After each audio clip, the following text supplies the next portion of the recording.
त्रिस्तरीय पंचायत चुनाव को लेकर राजनीतिक उलझनों में सुलझे कुछ नेताओं से हम बातचीत करने के लिए आज यहाँ पर मौजूद हैं। मेरे साथ हैं सबसे पहले मुजफ्फरनगर बुलेटिन के समाचार संपादक अंकुर दुआ जी, और साथ ही हमारे साथ हैं इस समय हमारे बीजेपी के वरिष्ठ नेता। बात करेंगे। सर, पहले आपसे जानना चाहूँगा, काफ़ी सुलझे सवालों में आज हम कई नेताओं से बातचीत कर चुके हैं और फिर आज हम पहुँचे हैं, तो किस तरह के सवालात आप रखेंगे? आज हम एक ऐसे व्यक्तित्व से बात करने जा रहे हैं जो राजनीतिक की कीचड़ में रहकर भी कमल सा खिला रहा और लंबे समय की तपस्या के बाद आज जिला पंचायत सदस्य के रूप में उन्हें उतारा गया है। आगे की रणनीति के बारे में श्री यशपाल जी से चर्चा करेंगे कि आखिर एकाएक उनका जिला पंचायत सदस्य के रूप में किस तरह से नाम घोषित कर दिया गया और किस तरह से आपके कार्यकर्ताओं को आश्चर्य में डालकर खुशी की लहर दी गई। बिल्कुल यशपाल पवार जी, बड़े चौंकाने वाले समीकरण बना दिए बीजेपी ने और आज आप फिर मैदान में हैं, क्या कहेंगे?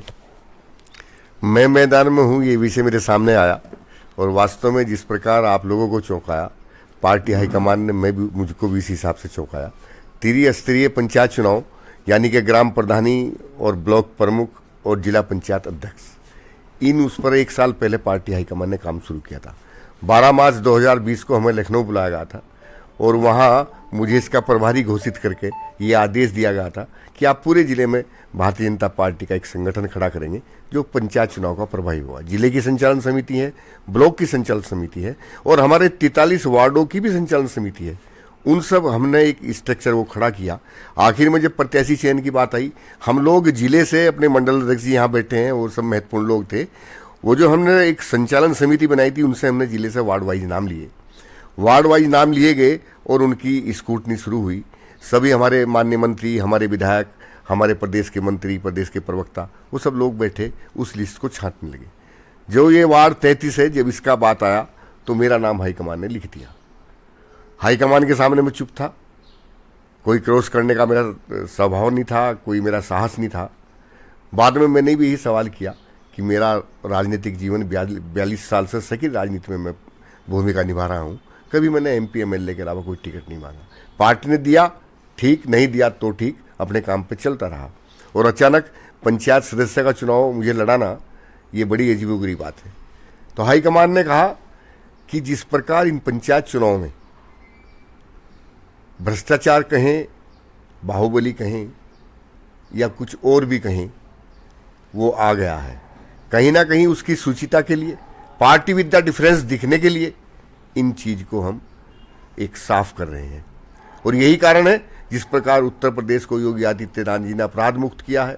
आप देख रहे होंगे रोपड़ की जेल में भी बड़े बड़े अपराधी, जिनके नाम पर बड़े बड़े हत्याएं, बड़े बड़े ठेके और जिनके सामने जज भी उनका मुकदमा सुनने से मना करते थे, आज वो उत्तर प्रदेश की सीमाओं में घुसने से उनकी पैंट गीली हो रही है। तो जहां अपराध मुक्त हुआ है, ये व्यवस्था भ्रष्टाचार मुक्त हो। और संभवतः उसी नाते यहाँ मुझको एक पंचायत सदस्य के रूप में प्रस्तावित किया गया है। बहुत लोग शंकाएं करते हैं जिस प्रकार की व्यवस्था आ गई, और मैंने ये भी देखा है कि कुछ जिला पंचायत के सदस्य तटस्थ बैठकर आखिर में इंतजार करते हैं कि किसके पाले में आवश्यकता है। फीस यदि 50 लाख है तो एक 1.5 करोड़ की बोली की बात करते हैं। इस चीज को समाप्त करने के लिए भारतीय जनता पार्टी ने पहली बार अपने जिला पंचायत वार्ड के सदस्यों को लड़ाया है, ताकि हमारे पंचायत के वार्ड के सदस्य बहुमत में जीत का आएं, और बहुमत में जीत का आएंगे और वो वहीं पाले में अनुशासन के रूप में बैठ जाएं जहां पार्टी हाईकमान जिसको चेयरमैन या जिलाध्यक्ष पंचायत चुनाव बनाना चाहती है। जिस प्रकार मुख्यमंत्री का हमारे यहाँ चयन होता है, जिसे बना दिया, चाहे वो अपने मठ में है चाहे अपने घर में है, उनको चयन कर दिया। हाईकमान का निर्णय सिरोधारी है। बिल्कुल दुआ जी, गंदी राजनीति का जो एक हिस्सा था उसको समाप्त करने के लिए बीजेपी ने जिला पंचायत की एक रणनीति तैयार की है। क्या लगता है आपको? हमारा अनुमान भी यही है कि श्री यशपाल पवार जी को उतारने का मतलब गंदी राजनीति, भ्रष्ट राजनीति से आम आदमी को निजात दिलाना है। जहां तक मैं इनके साहस की बात करूंगा तो इन्होंने एकदम बिल्कुल ठीक बात कही है कि इन्होंने कभी भी एमपी एमएलए से कम कोई टिकट मांगा ही नहीं, और मांगना भी ना कहिए, अभी भी शायद ये संगठन के पास ये कहने के लिए नहीं गए होंगे कि इन्हें जिला पंचायत सदस्य की सूची में कहीं रखा जाए, क्योंकि इनके व्यक्तित्व के बारे में आम कार्यकर्ता ही नहीं, बड़े बड़े एमपी और बड़े बड़े एमएलए जानते हैं कि ये संगठन के किसी पदाधिकारी की चाटुकारिता अथवा भाजपा के किसी वरिष्ठ अधिकारी की गणेश परिक्रमा करते नहीं दिखाई पड़ते। इनके ये तेवर ही शायद आज ऐसा कहिए कि हमारे अनुसार आज ये एमएलए और एमपी होते, लेकिन इनके तीखे तेवर जो है वो किसी को बर्दाश्त नहीं होते कि आखिर इस व्यक्तित्व में है क्या ऐसा जो इतने तीखे तेवर के साथ रहते दिखाई पड़ते हैं। स्वयं हमें भी एक सप्ताह बाद जो है इनका समय मिल पाया है। हम आसानी के साथ मंत्री और भाजपा के जिला अध्यक्ष का इंटरव्यू करके एक ही दिन में वापस लौट आए, लेकिन आज 8वें दिन हमें इनसे समय मिल पाया है। हम एक सवाल इनसे ये भी करेंगे, आखिर इनके तीखे तेवर के पीछे राज क्या है, रहस्य क्या है। मुझे जहां तक लगता है इनकी ईमानदारी, पार्टी के प्रति इनकी निष्ठा शायद अपने आप में तेवर इनके तीखे करती दिखाई पड़ती है। पवार साहब, आपके तीखे तेवरों पर सवाल हैं। आपके ऐसे तीखे तेवर अगर चलते रहेंगे तो राजनीति के जो मीठे मीठे नेता हैं, जो प्यारी प्यारी बात करके अपने साथ वालों को, अपने जो वोटर हैं उनको लुभाते हैं, तो इस तरह से कैसे आप अपना समीकरण बना पाएंगे? बड़ा बहुत ही विचित्र एरिया है आपका। आपका बहुत अच्छा सवाल है, लेकिन सत्य सत्य है। जब मैं राजनीति में पदार्पण किया, छात्र राजनीति से, उस समय एक जमाना था कि लोग राजनीति में, समाज सेवा में मान सम्मान के लिए आते थे और उस मान सम्मान के लिए अपना घर लुटा के राजनीति किया करते थे। वहाँ की मेरी उत्पत्ति है और फिर राष्ट्रीय स्वयंसेवक संघ के संपर्क में आके वहाँ के भी जो कुंभकार हैं, वहाँ के भी जो शिल्पकार हैं, उन्होंने यही सिखाया कि समाज और देश सबसे पहले। उसी नीति पर चलते हुए मैंने संकल्प लिया था, जीवन भर कुछ मिले या ना मिले, लेकिन ये पहचान जरूर बनाऊंगा कि उस व्यक्ति ने अपने स्वाभिमान के साथ हमेशा राजनीति की है। कहीं परिक्रमा करने का सवाल ही नहीं, ना मेरा संगठन सिखाता। जो हमें जिम्मेदारी मिलती है उसको ईमानदारी से निभाना और लोगों में ये एहसास कराना कि ये आपके लिए है। अंत्योदय जो पंडित दीनदयाल जी का एक सपना है, लाइन में खड़ा हुआ आखिरी व्यक्ति, उसके चेहरे पर खुशी लाना, तो मेरा जीवन का यही उद्देश्य रहा है और यही मैं सिखाऊंगा।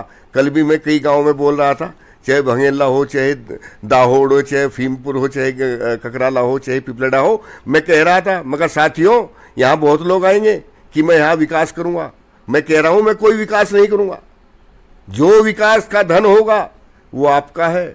आप समिति बनाओ गाँव गाँव में, आप समिति बनाओ जिला पंचायत वार्ड में, जहाँ भी आपको नाली बनवानी है, जहाँ आपको सड़क बनवानी है, जहाँ आपको स्कूल बनवाना है, जहाँ आपको पंचायत घर बनवाना है, वहाँ उस पैसे का वो आप लगाओ अपनी समिति के माध्यम से। मेरी तो मात्र मोहर होगी उससे अलग। जिस प्रकार जल में कमल का पत्ता, उस पर पानी नहीं टिकता, मेरे आप ऊपर कहीं कोई ऐसा नहीं बताएंगे। और यदि मेरे 42 साल के राजनीतिक जीवन में कहीं कोई इस तरह का, मैं कहीं झूठ बोलता हूँ, मैं कहीं फरेबी हूँ, मैं कहीं भ्रष्टाचारी हूँ, मेरे घर में ईमानदारी से जो मेरी आवश्यकताओं की पूर्ति है, उसके अलावा कोई अन्न का दाना भी आता हो, तो आप बिल्कुल वोट मत देना।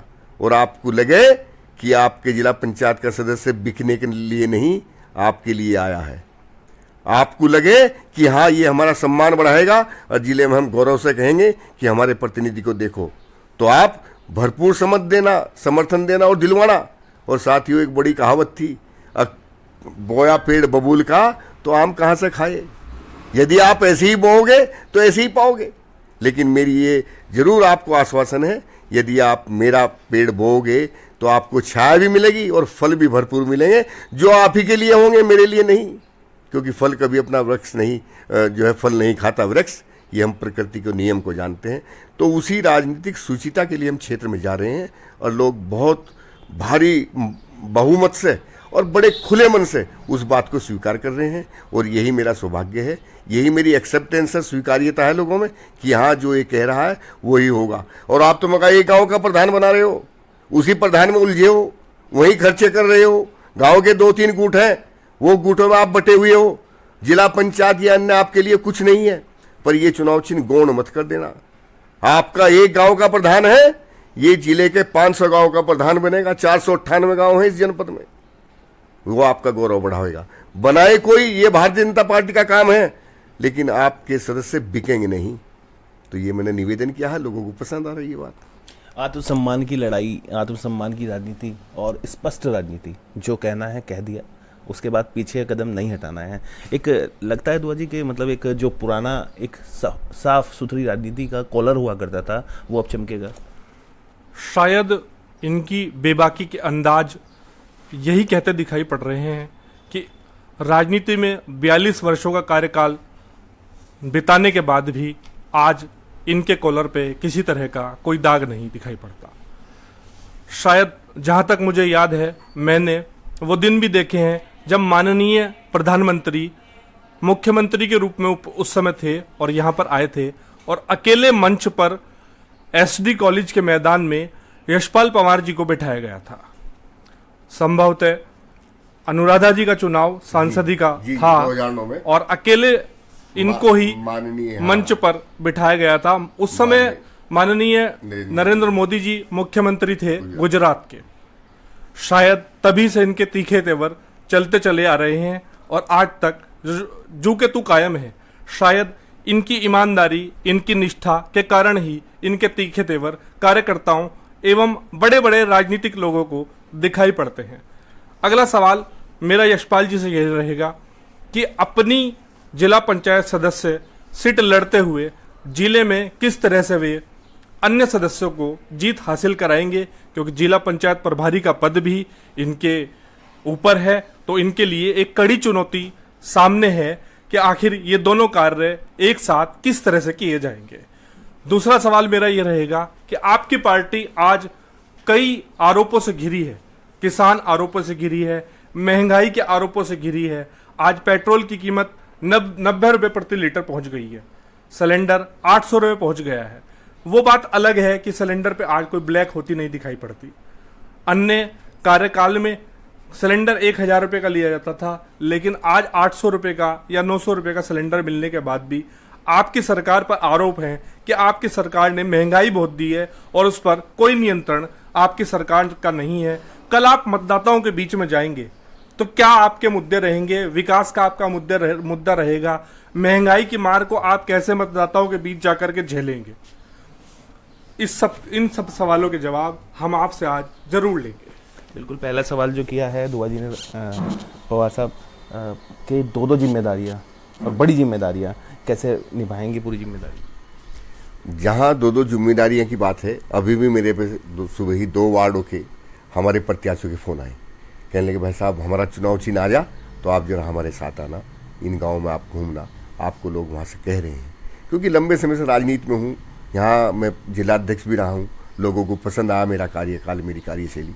तो कोई जाति हो, कोई गांव हो, वहाँ मुझे लोग बुलाते हैं, स्वीकार करते हैं।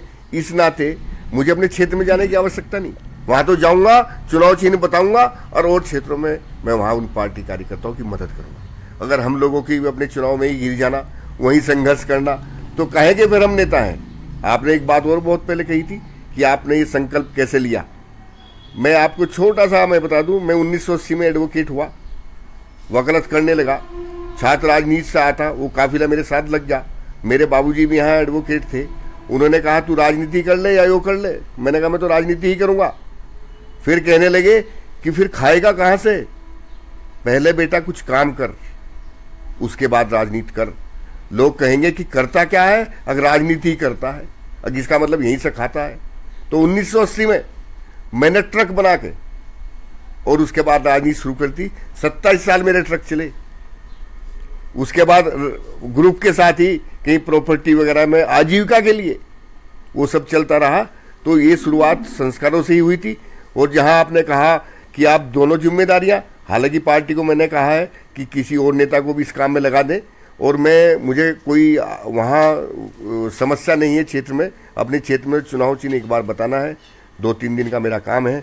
11 तारीख को हमारे सिंबल आ जाएंगे, क्योंकि सिंबल व्यक्तिगत हैं, प्राइवेट हैं, तो इसलिए जरा जाकर उन्हें बताना है, उन्हें पंपलेट देने हैं। और जिले में जहाँ मुझको बुलाया जाएगा वहाँ मैं जाऊँगा। माननीय मंत्रियों के, नेताओं के भी फ़ोन आ रहे हैं, भाई साहब जहाँ आवश्यकता हो हम चलेंगे। उन सब का सहयोग है और पार्टी इसे एक टीम भावना से लड़ रही है। मैं तो थोड़ा बहुत सक्षम हूँ या लोग मुझे जानते हैं, ऐसे भी हमारे प्रत्याशी हैं जिनको वार्ड में लोग नहीं जानते, लेकिन बीजेपी ने अपना एक नेटवर्क खड़ा कर रखा है।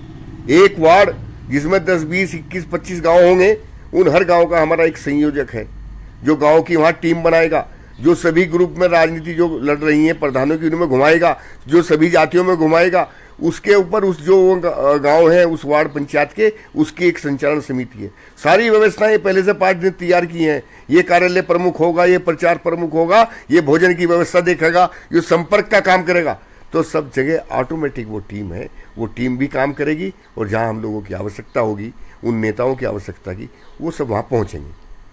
और साहब दूसरा सवाल दुआ जी का ये था कि जो महंगाई का मुद्दा इस समय बड़ा मुद्दा है, किसानों के जो सवाल हैं, पार्टी कहीं ना कहीं पूरे देश में घिरी हुई है।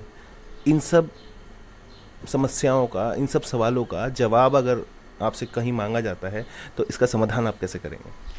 जहां तक महंगाई की बात है, दुआ जी ने कही, हम सब जानते हैं, ये डिमांड एंड सप्लाई का रूल है।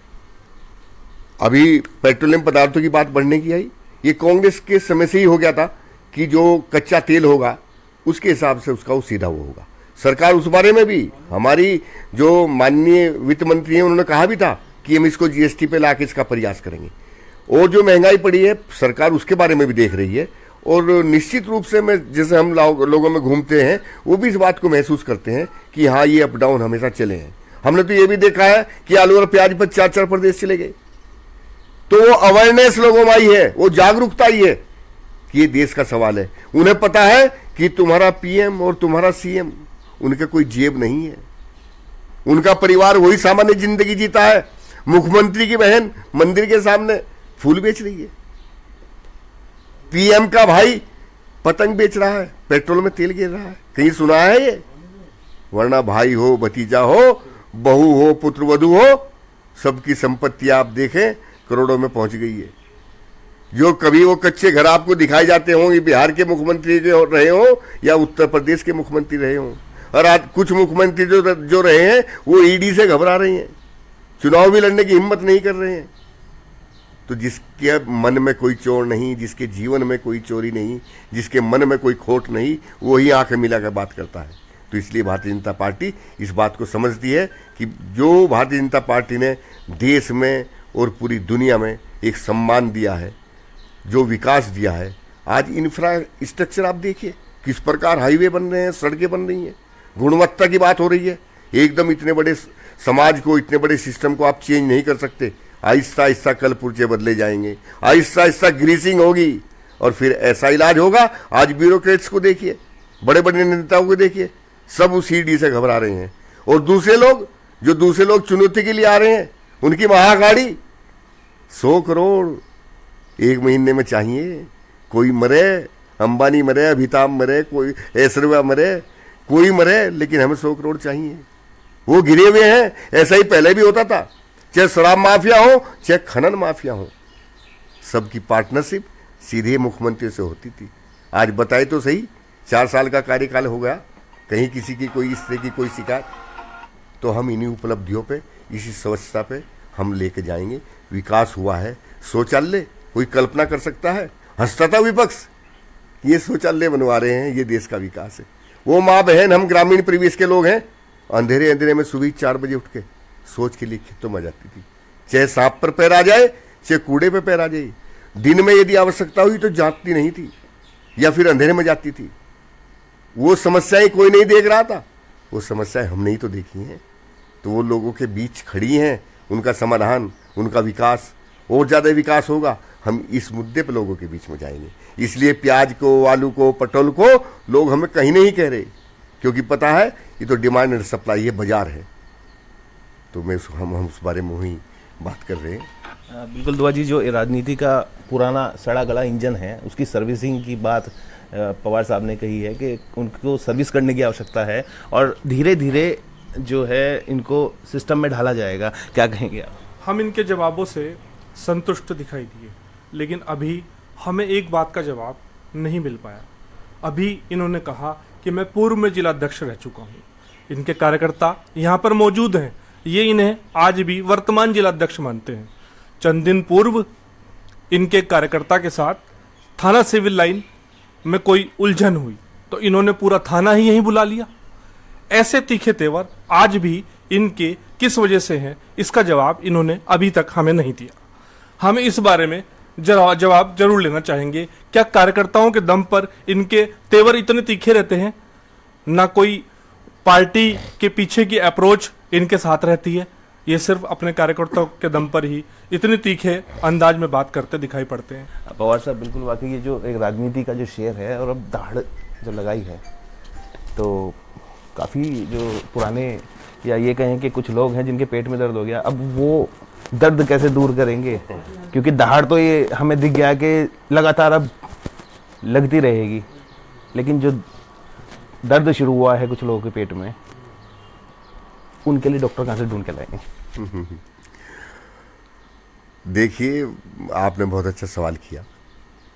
जब मैं जिलाध्यक्ष था, जब भी यहाँ एमपी थे, मिनिस्टर्स थे, जनप्रतिनिधि थे, मैंने प्रशासन से देखा कि संगठन सेकंड और जनप्रतिनिधि फर्स्ट। मैंने उन्हें समझा अपनी भाषा में कि संगठन ही फर्स्ट, संगठन से जनप्रतिनिधि है। आप संगठन को सुनिए, और आईएएस आईपीएस जो एक सरकार चलाते हैं वो नेताओं को भी चलाते हैं। मैंने उन्हें समझा, सुनिए, तुम्हारी जिम्मेदारी है, तुम जनसेवक हो। यदि कोई फटी हुई चप्पल में, फटी हुई धोती में अनपढ़ व्यक्ति अपना प्रार्थना पत्र लेकर, जिसे वो पढ़ना भी नहीं जानता, जिसे यूं भी नहीं पता इसमें लिखा क्या है, उसको भी पढ़ के उसका काम करना तुम्हारी जिम्मेदारी है। इसी बात की सरकार तुम्हें लाख रुपए की तनख्वाह दे रही है। मैं उन कामों को लाता हूं, कानून भी जानता हूं, राजनीतिक अनुभव भी है कि जो ऐसे पीड़ित लोग हैं वो काम तत्काल नहीं हुए तो ये जिम्मेदारी आपकी होगी। मैं आपका तबादला तो नहीं करा सकता, भले ही मेरी सरकार हो, ना मैं इसमें विश्वास रखता, लेकिन इतना मैं जरूर जानता हूं, यदि उन कामों को लेकर मैं जमीन पर बैठ गया इस कुर्सी को छोड़कर, तो डीएम साहब या एसपी साहब तुम इस कुर्सी पर नहीं बैठ पाओगे। इस बात को समझ गए कि हमारी कर्तव्य ये हमें एहसास दिला रहे हैं और राजनीति का ये कहा जानते हैं, तो उस नाते वो काम होते हैं। तेवर भी वही है। अभी यहाँ एक थाने को और क्षेत्राधिकारी पुलिस को यहाँ इन्होंने बुलाने की बात कही, मैं उसे डायग्नोज कर लिया था, कहाँ मरज है, सांस कहाँ रुक रही है, वहीं मैंने उसमें पिन दिया और मैं संबंधित थाने को कहा कि इतनी बड़ी गुस्ताखी हुई है और यदि मैं थाने में चला गया तो थाना ही सस्पेंड होगा। अब तो शायद एक आध दरोगा से ही काम चल जाए, और नतीजा वो समझ गए। और मेरे कार्यकाल में एक व्यक्ति आए, सिंभाल का एक गांव है शामली के पास, हमारे चौधरियों का बड़ा गांव है। वो जब यहाँ आए, यहाँ मूढ़े पे बैठ गए, लोग बाग थे, मैं कार्य कर रहा था, लोगों की सुन रहा था, पत्र और फोन कर रहा था, वो बैठे रहे। मैं उनके व्यक्तित्व को देख के, एकदम बड़ा भोचक, अच्छी फैन की धोती, बढ़िया कुर्ता, बढ़िया पगड़ी, हाथ में बैंत, लगते थे कि बड़े चौधरी हैं, बड़े अच्छे बड़े किसान हैं, नामचीन किसान हैं। वो बैठे रहे। मैंने कहा साहब चाय लो। नहीं काम करते रहो। मैं काम करता रहा, लेकिन काम कर नहीं पा रहा था। एक बड़ा व्यक्तित्व सामने है और वो कुछ बोल नहीं रहा, मैं उसे जान नहीं रहा। मैंने फिर निवेदन किया। उन्होंने कहा बेटे मैं तो देखने आया था कि काम करने की तुम्हारी शैली क्या है। मगर जी मेरी कुछ नहीं, मैं बहुत लंबे समय से राजनीति में नेताओं की जुत्ती उठा रहा हूँ। जो यहाँ के नामचीन लोग रहे हैं, मैं उनकी जुत्तियाँ उठा उठा के वो अनुभव हासिल किया है। और हम खेत की दौड़ पे चलते हैं तो पैर ठीक नहीं पड़ पाता, दौड़ में नीचे पैर पड़ते रहे। और जबकि एक जो वो नट जाति हमारी जो खेल करती है, उसकी छोटी सी बालिका एक रस्सी पर बड़े आराम से चल जाती है। तो ये राजनीतिक अनुभव है। उस अनुभव के कारण मैं अपनी जनता की सेवा कर रहा हूँ। मेरे पास और कोई कला नहीं है। तो इस प्रकार हम लोगों की जनसेवा में हैं और यही हमारा अभ्यास है और यही हमारा काम है। दुआ जी, मुझे लगता है आपको आपके सवालों का जवाब मिल गया। मुझे सिर्फ आपसे एक सवाल आपसे मुझे करना है कि कहीं ना कहीं आपको नहीं लगता कि कुछ उन नेताओं को यशपाल पवार जी को गुरु बना लेना चाहिए? राजनीति बड़ी अजीबोगरीब चीज़ है। इसमें गुरु बनाना बड़ा मुश्किल काम है। हर कोई अपने कॉलर खड़े देखना चाहता है। छोटे से छोटा कार्यकर्ता, छोटे से छोटा सभासद, छोटे से छोटा जिला अध्यक्ष भी अपने आप को एमपी एमएलए से ऊपर मानता है। ये राजनीति है। यहाँ एक अपने अंदर गर्व का अनुभव महसूस होने लगता है। इस कारण कोई भी इन्हें अभी गुरु नहीं मानता। हाँ, एक बड़ी कुर्सी मिलने के बाद इन्हें कोई गुरु मानने लगे तो शायद बात अलग होगी। अभी भी मेरे एक दो सवाल इनसे बाकी हैं। इस बार हमें ऐसा दिखाई दे रहा है कि संगठन की वापसी हुई है। भाजपा के वर्तमान जिला अध्यक्ष विजय शुक्ला ने संगठन में दम भरने का कार्य किया है। जिला पंचायत सदस्यों की सूची में संघ के भाजपा के छोटे से छोटे कार्यकर्ताओं को भी प्रधानी के चुनाव हेतु, बीडीसी हेतु, जिला पंचायत सदस्य हेतु उतारा गया है। उत्तर प्रदेश सरकार के मंत्री कपिल देव अग्रवाल व केंद्र सरकार के मंत्री माननीय संजीव बालियान जी भी इनके सहयोगी रहे हैं। तभी एक लिस्ट, एक चमत्कारिक लिस्ट कहिए, जारी हुई है। उसके बारे में संगठन के लिए क्या कहेंगे, ये मैं यशपाल पवार जी से सवाल जरूर करूंगा कि जो आईना हमें दिखाई दे रहा है, क्या वास्तव में वही आईना आज सामने आया है कि संगठन की ओर वापस लौट रहा है आपका भारतीय जनता पार्टी का हाईकमान? क्योंकि पिछले 4 साल में मैं देखता हूं कि कार्यकर्ताओं की इतनी पूछ शायद नहीं थी जो पिछले 1 वर्ष में दिखाई पड़ी है।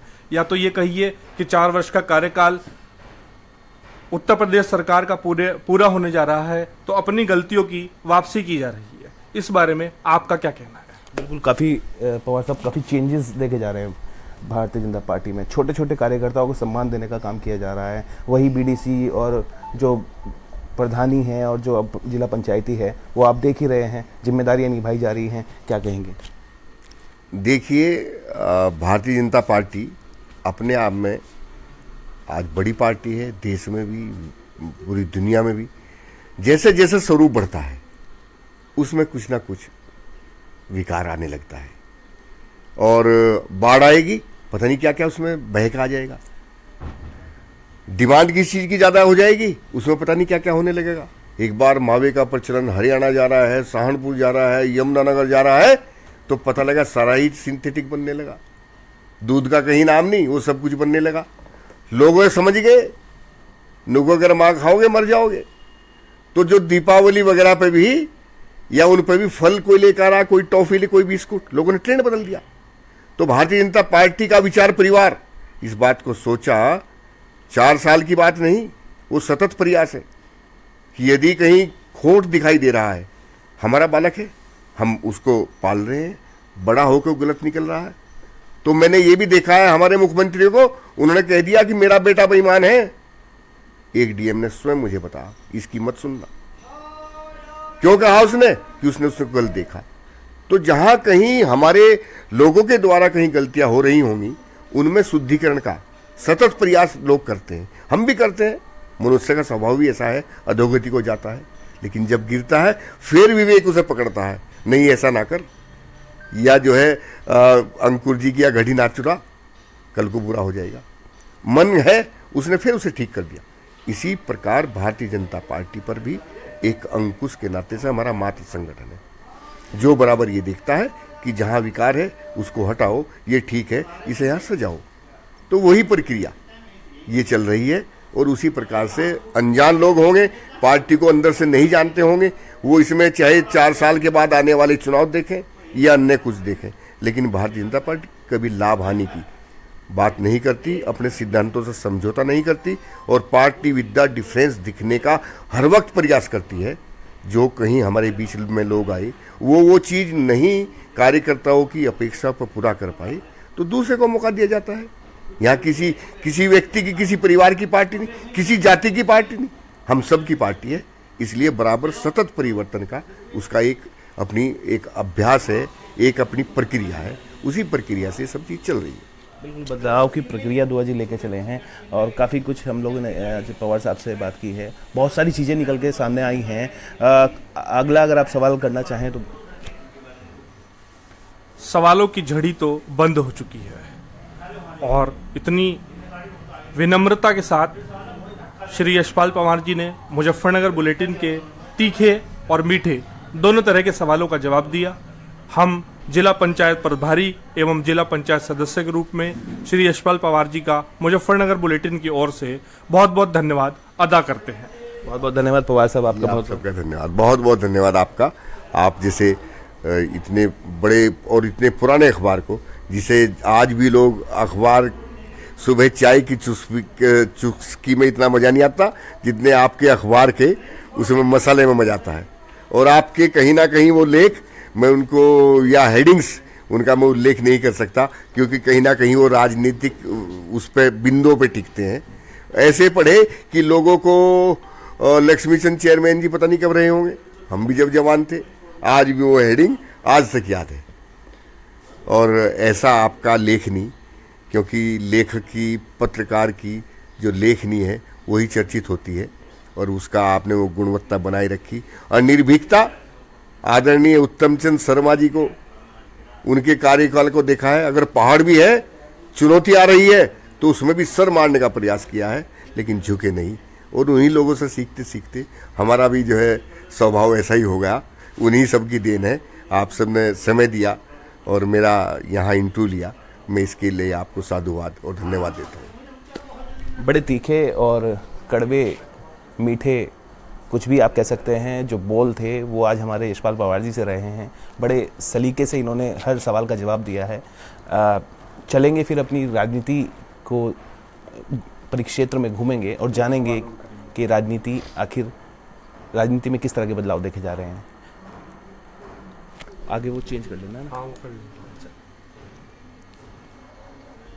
हमारा मानना है कि आज मुजफ्फरनगर बुलेटिन से जनपद के 40 से 50 हजार लोग जुड़े हुए हैं, या ये कहिए कि मुजफ्फरनगर बुलेटिन के समाचारों की चर्चा लाखों लोगों तक होती दिखाई पड़ती है।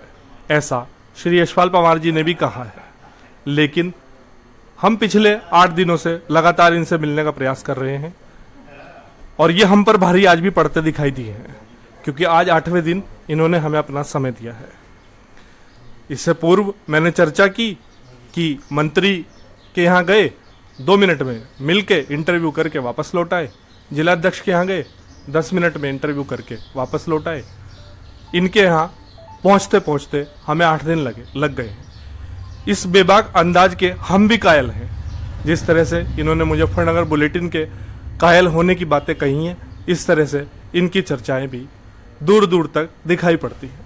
बिल्कुल, एक छोटे से कार्यकर्ता के लिए हमेशा खड़े रहने वाले यशपाल पवार जी की एक अपनी एक सम्मान की श्रेणी है, और हमें समय ना देना मतलब एक अखबारों में छाना या सुर्खियों में बने रहना, वो शायद यशपाल पवार जी को ज़्यादा अच्छा नहीं लगता। शायद एक छोटे कार्यकर्ताओं को उसका सम्मान दिलाना, उसके साथ खड़े रहना, वो इनके लिए ज़्यादा ज़रूरी है। और लगातार जो हमने इनसे कुछ मीठी और खट्टी बातें की हैं, उनका बड़े सलीके से जवाब भी दिया है पवार साहब ने।